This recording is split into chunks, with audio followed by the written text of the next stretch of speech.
Okay, picture this. You want a warm towel. Maybe it's summer, maybe just a damp spring morning. But firing up your entire central heating system just for that, it feels, well, massively inefficient, doesn't it? Like using a sledgehammer to crack a nut. Exactly.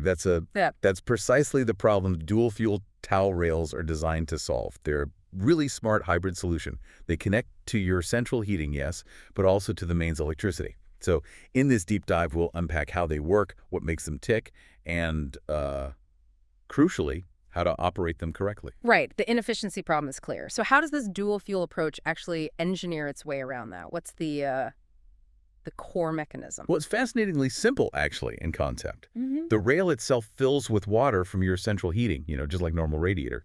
But then you add an electric heating element into the mix. An electric element, okay. Yes. And the real clever bit, the sort of magic, if you like, is a small fitting called a T-piece adapter. It's usually T-shaped. And this little thing lets you connect both the central heating valves and the electric element to just one inlet point on the rail. Ah, okay. So one pipe effectively does double duty, depending on how you're using it. Pretty much, yeah. It allows for that dual connection. So with these components in mind, what should people look out for when choosing one? Are all elements and valves created equal? I imagine safety and efficiency are key here. That's a really important point. Absolutely critical choices here. For the electric element itself, you really want to go for thermostatic or even smart programmable options. Not the basic on-off type. I'd strongly advise against the basic single heat ones. Hmm. They could just keep heating and potentially overheat, which isn't ideal. The thermostatic ones give you control. But here's where it gets really crucial to valves. You absolutely must avoid standard thermostatic radiator valves, TRVs. Avoid standard TRVs. Why is that? They're common on radiators. They are, but they might not give you a completely 100% watertight seal when you turn them off. And if you're running the rail on electric mode, you need it fully isolated from the central heating system.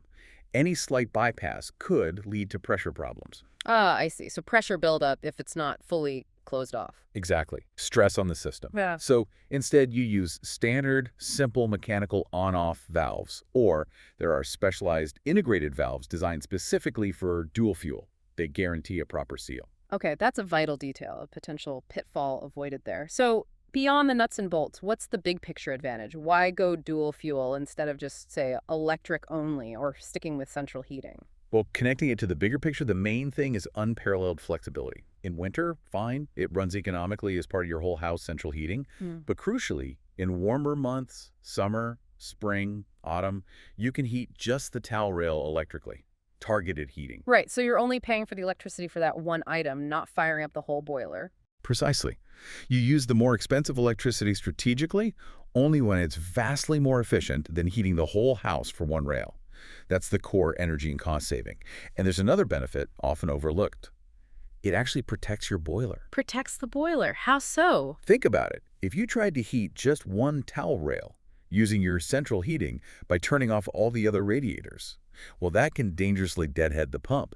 It puts immense strain on the boiler pump, potentially causing damage just for a towel. Using the electric mode completely bypasses that risk. That makes sense. Sounds fantastic, really. But I'm guessing there must be downsides, trade-offs. Absolutely, yes. No free lunch, as you say. Oh. The main thing is the upfront cost. The unit itself is more expensive than a standard or electric-only rail. And then there's the installation complexity. This is key. How so? More complicated than a standard radiator. Significantly. Because it needs connecting to both plumbing and electrics, you need two qualified tradespeople, a plumber and a qualified electrician. That dual trade requirement naturally pushes the installation cost up. Plus, electrical work in bathrooms falls under specific safety regulations like Part P in the UK because it's a special location. Safety is paramount. Right. Two sets of skills, two sets of costs, and strict rules. Okay. And what about using it day to day? Are there any golden rules people need to follow to avoid, I don't know, breaking it or causing problems? This is probably the most critical part for users, that flexibility we talked about. It's also its biggest vulnerability if you don't operate it correctly. There are three absolute non-negotiables. Okay, let's hear them. One, never, ever operate both the central heating supply and the electric element at the same time.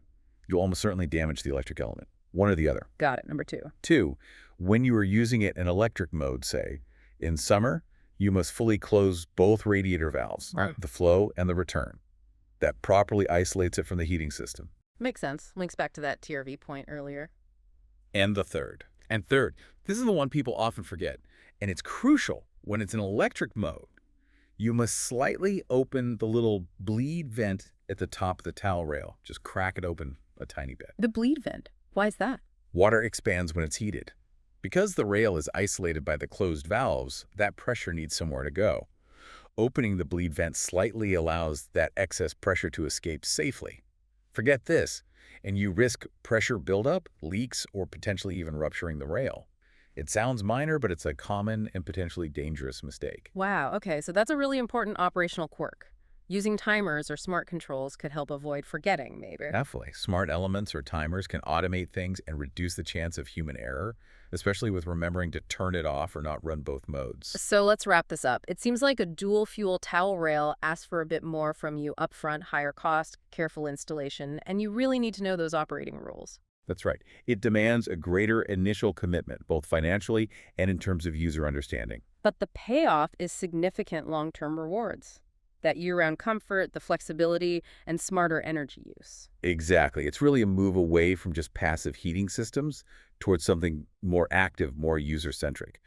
For anyone prepared for that initial investment and who takes the time to understand how to use it properly, it's a genuinely valuable step.